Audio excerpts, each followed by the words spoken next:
Resident Evil 4 is one of the most beloved games in the franchise, and pushed gaming forward by introducing its revolutionary third-person gameplay and AI companion. So if you're going to remake it, you've got to do a good job. I'm Ethan Level with Level Out Gaming, and this is Resident Evil 4 Remake.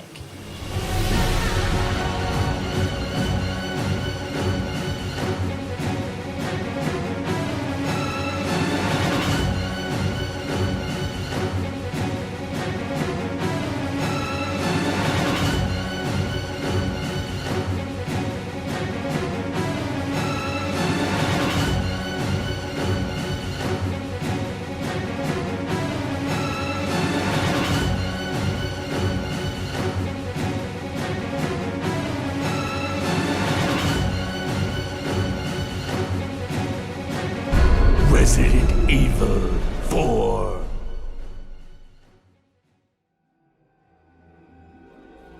Resident Evil 4 Remake is the best looking Resident Evil remake so far, from its atmospheric attention to detail to Leon's shiny and perfect hair.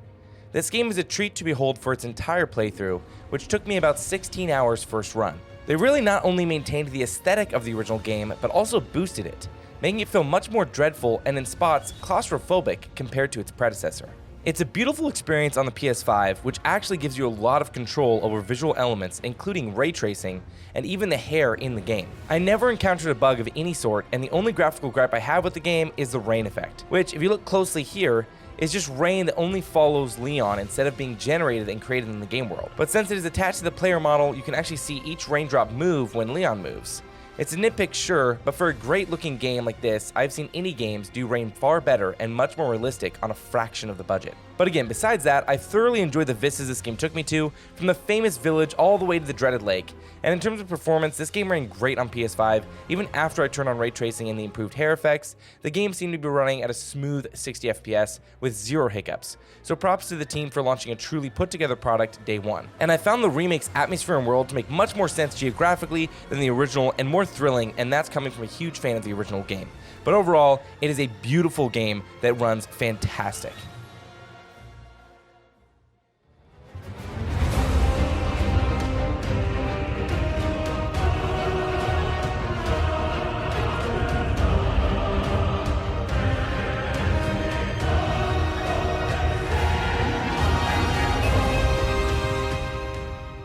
The gameplay of Resident Evil 4 Remake is still Resident Evil as usual, but with a lot of little upgrades and changes that just feel nice.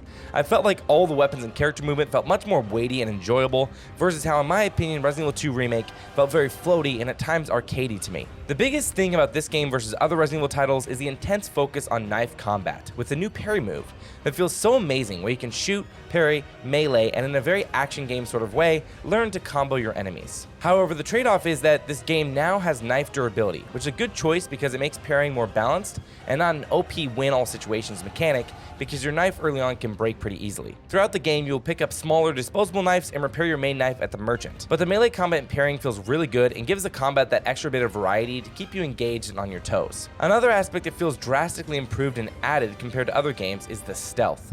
You can crouch, sneak around, and get behind enemies to silently kill them in one go with your knife. I found it really nice and refreshing being able to kill off a couple enemies quietly before taking on the horde or being able to clear sections via stealth. But it's not an end-all be-all mechanic like in The Last of Us, how you can basically stealth every section. In Resident Evil 4 Remake, you're gonna have to pull out the big guns and get loud. Rather here, stealth and stealth kills is more an extra added tool to your arsenal that allow you to save your ammo and pick off some enemies before pulling out your pistol. But I really love the added stealth mechanics, and it made certain areas and fights much more tense in trying to conserve your materials. Also, fans of the original will be pleased to know Leon's signature kick and suplex remain intact. Moving on to upgrades, which follow a similar trend to the original, or if you have played Resident Evil Village, allowing you to upgrade your weapons and individual stats of the merchant with the game's in-game currency. It's a basic upgrade system that feels rewarding, but also alongside the upgrades you will get better weapons as the game progresses, which may see you selling your old ones to upgrade the new ones. But it always felt like a nice balance, switching between your weapons and deciding on your arsenal, since you cannot carry every weapon in the game. Now, in terms of building up the in-game currency to upgrade, throughout the game you will find treasure that can be hidden sometimes or easy to spot, which you can then sell at the merchant. But on top of this, there are merchant requests, which will see you doing different things from shooting blue medallions all the way to clearing a rat infestation, which will then reward you with spinels, which you can trade to the merchant for various items and treasure. Overall, I found the gameplay loop and combat to be really fun and changing from moment to moment, and the boss fights later in the game are really intense and challenging that it really forced you to think and manage your equipment properly. And while the game is scary, probably scarier than the original, I was a little disappointed to see them still heavily go into the action horror route rather than attempting to ground it more like Resident Evil 7 and Village. But overall, it's a really fun experience.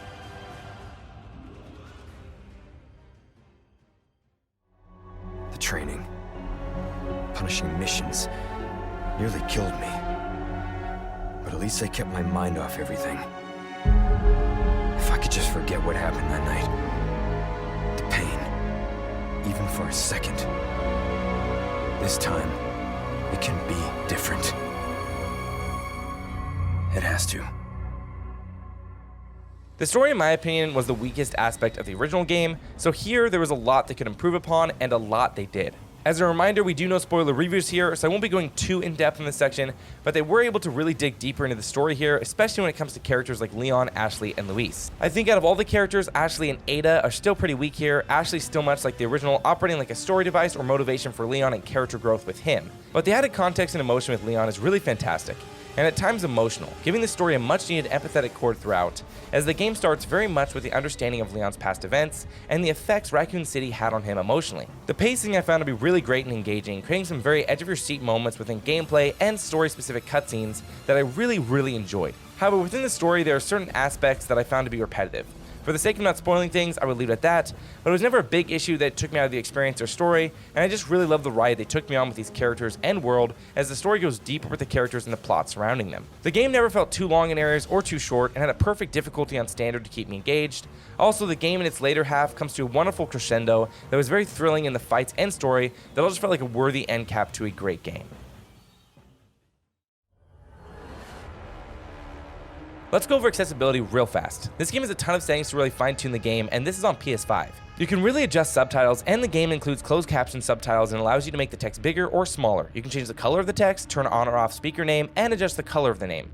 Really great settings for subtitles. The game does not include any menu narration, however you can really fine-tune the audio as is. In terms of display and camera, you can do all the normal things like adjust your sensitivity and invert however you would like, adjust FOV, turn off or on camera wobble, and motion blur, but you can also adjust the way the HUD is displayed, how your reticle dot is displayed, and you can fine-tune the color of aiming, the laser sight of the pistol, and the biosensor scope, which you experience later in the game.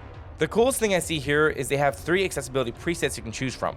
One for visual, auditory, and motion sickness, which alleviates some pain having to go through all the menus. However, despite all these rich features within the settings, I see no colorblind setting or anything like that besides the color options they give you for some individual features.